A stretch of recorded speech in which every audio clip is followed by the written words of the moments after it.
یہ دعا جو ہے بڑی ہی عجیب چیز ہے. جتنا اللہ تبارک و تعالی سے مانگو اتنا ہی میرا مالک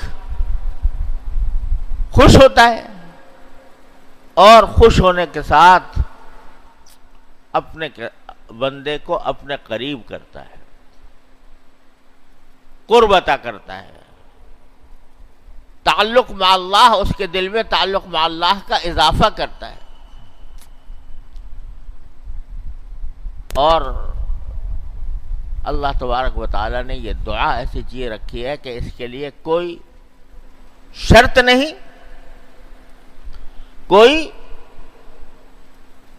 کوئی خاص طریقہ مقرر نہیں. آدمی وضو سے ہونا بھی کوئی ضروری نہیں، بے وضو ہو. یہاں تک کہ اگر حالت جنابت میں بھی ہو تو دعا کرنا جائز ہے. اللہ میں نے اتنا دروازہ کھول دیا. عورت اگر حیض کی حالت میں ہے تو قرآن نہیں پڑھ سکتی، جنابت کی حالت میں قرآن نہیں پڑھ سکتی. لیکن قرآن میں جو دعائیں ہیں ان دعا میں سے کوئی دعا کی نیت سے پڑھنے کی اجازت ہے. اتنا دروازہ کھلا ہوا ہے. دعا کے لیے قبلہ رو ہونے کی شرط نہیں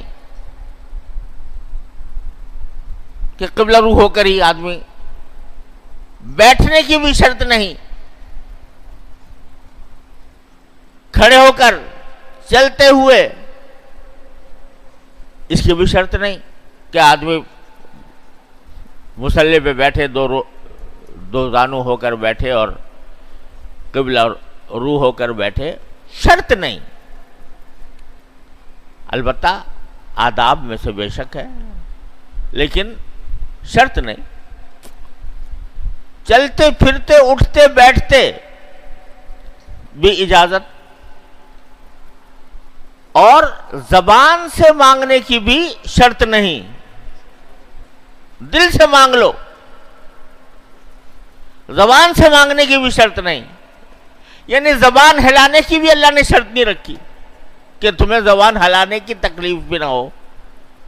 دل سے مانگ لو، یا اللہ میں چاہتا ہوں، یا اللہ میری یہ حاجت پوری کر دیجیے. دل سے مانگ لو.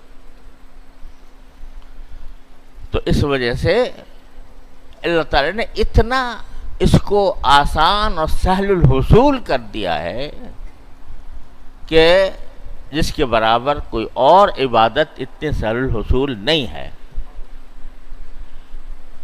نماز ہے، بہرحال اپنا ایک وقت طریقہ چاہتی ہے، شرائط ہیں، ارکان ہیں، سب کچھ ہیں. اس کی نہ کوئی شرط نہ رکن، براہ راست اور دل سے مانگ لو اللہ تبارک و تعالیٰ سے. ہمارے حضرت والا نے فرمایا، حضرت حکیم الامت قدس اللہ تعالیٰ سرہ فرماتے تھے کہ الحمدللہ مجھے کبھی اس میں تخلف نہیں ہوتا کہ جب کوئی شخص آتا ہے کہتا ہے کہ حضرت ایک مسئلہ پوچھنا ہے یا ایک بات پوچھنی ہے، تو بلا تاخیر فوراً دل میں اللہ تعالیٰ سے یہ دعا کرتا ہوں کہ یا اللہ پتہ نہیں یہ کیا سوال پوچھ لے گا، اس کا صحیح جواب میرے دل میں ڈال دیجیے. دل میں دیکھنے والے کو پتہ بھی نہیں چلا کہ کیا ہوا. اندر ہی اندر میان عاشق و معشوق رمزیس کرامن کاتبین ہم خبر نیس. وہ اس طرح اللہ تعالیٰ کے ساتھ دعا کا تعلق اس طرح بھی قائم کیا جا سکتا ہے. تو کوئی شرط اللہ تعالیٰ نے رکھی نہیں.